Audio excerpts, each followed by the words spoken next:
नमस्कार, हल्ला बोल टीवी देख रहे हैं आप। मैं हूं आपके साथ प्रियंका। देखिए, कांग्रेस अध्यक्ष राजेश राम के साथ कई कांग्रेसी मिलकर पटना के सदाकत आश्रम से लेकर बीजेपी ऑफिस तक मार्च निकाल रहे थे। इस दौरान इनकम टैक्स गोलंबर के पास ही पुलिस ने उन्हें रोक दिया। वो वहीं पे बैठकर हंगामा शुरू कर दिया। इसी विषय पे आपको और भी ज्यादा जानकारी देंगे हल्ला बोल टीवी के संपादक दीपक शर्मा। देखिए, कांग्रेस अध्यक्ष ने आज प्रेस कॉन्फ्रेंस की थी और प्रेस कॉन्फ्रेंस करके ऐलान किया था कि आज वे मार्च करेंगे और उसके मुताबिक वो उन्होंने जो सुबह में ऐलान किया था उसके मुताबिक कांग्रेसी बड़ी संख्या में बिहार कांग्रेस अध्यक्ष राजेश राम के नेतृत्व में कांग्रेस मुख्यालय सदाकत आश्रम से निकले और भारतीय जनता पार्टी के कार्यालय की ओर कूच करने लगे, मार्च कर गए। लेकिन पहले से पुलिस ने इसकी तैयारी कर रखी थी और पुलिस ने आयकर गोलंबर के पास, इनकम टैक्स गोलंबर के पास बैरिकेडिंग करके कांग्रेसियों को रोक दिया। कांग्रेसी वहीं प्रदेश अध्यक्ष राजेश राम के नेतृत्व में बैठ गए और वहीं नारेबाजी करने लगे प्रधानमंत्री नरेंद्र मोदी और केंद्र की सरकार और सीबीआई और ईडी और दूसरी जांच एजेंसियों के दुरुपयोग को लेकर के।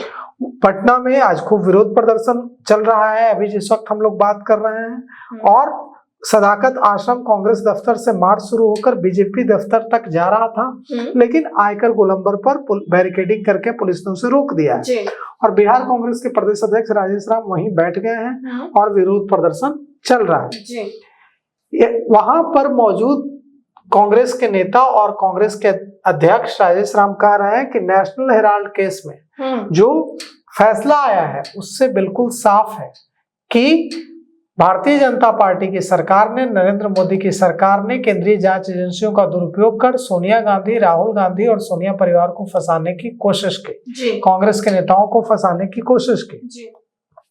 उन्होंने कहा कि कांग्रेस नेताओं को झूठे मामले में फंसाने की कोशिश की गई। कोर्ट का फैसला बीजेपी पर तमाचा है। उन्होंने कहा कि विपक्ष की आवाज दबाने के लिए केंद्रीय जांच एजेंसियों का दुरुपयोग किया जा रहा है। अब सवाल उठता है कि हुआ क्या है। बिल्कुल। तो दिल्ली की एक अदालत ने आज नेशनल हेराल्ड केस में सोनिया गांधी, राहुल गांधी सहित 5 लोगों को बड़ी राहत दी है।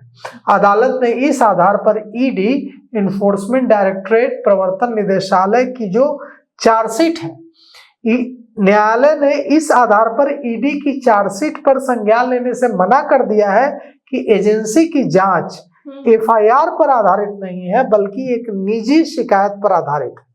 अब राजेश राम जो बिहार कांग्रेस के अध्यक्ष हैं, उन्होंने कहा है कि केंद्र सरकार अगर इस तरह से काम करेगी पॉलिटिकल वेंडेटा के तहत, तो हम लोग इसको बर्दाश्त नहीं करेंगे और बदले की राजनीति को हम उजागर करेंगे। जनता को बताएंगे कि देखिए, सरकार जो है बदले की भावना से जो केंद्रीय जांच एजेंसियां हैं, सीबीआई, ईडी है, उसका दुरुपयोग करती है और जानबूझकर विपक्षी नेताओं को परेशान करती है। अब माफी की मांग की है बिहार कांग्रेस के नेताओं ने कि सरकार को माफी मांगनी चाहिए राहुल गांधी से, सोनिया गांधी से, क्योंकि नेशनल हेराल्ड के नाम पर कितना प्रताड़ित किया गया है, घंटों घंटे पूछताछ की गई है और अब अदालत ने इस आधार पर किया निजी शिकायत पर आधारित है, संज्ञान लेने से चार्जशीट पर, ईडी के चार्जशीट पर मना कर दिया है। अब वहां आयकर गोलंबर पर हंगामे की स्थिति है। वहां पर कांग्रेस के नेता जमे हुए हैं, पुतला जला रहे हैं नरेंद्र मोदी का और बीजेपी के खिलाफ नारेबाजी कर रहे हैं। उन लोगों ने बैरिकेडिंग से आगे बढ़कर बीजेपी की तरफ मार्च करने की कोशिश की, लेकिन पुलिस ने ऐसा करने नहीं दिया। अब वे वहीं पर नारेबाजी कर रहे हैं, क्योंकि देखिए, अगर कांग्रेसी भारतीय जनता पार्टी के कार्यालय जाते तो हो सकता था कि वहां मारपीट की नौबत आ जाती, क्योंकि भारतीय जनता पार्टी के कार्यालय में भारतीय जनता पार्टी के कार्यकर्ता पहले से होंगे, इधर से कांग्रेस के कार्यकर्ता पहुंच जाते, हो सकता है दोनों तरफ से मारपीट की स्थिति बन जाती, हो हंगामे की स्थिति बन जाती।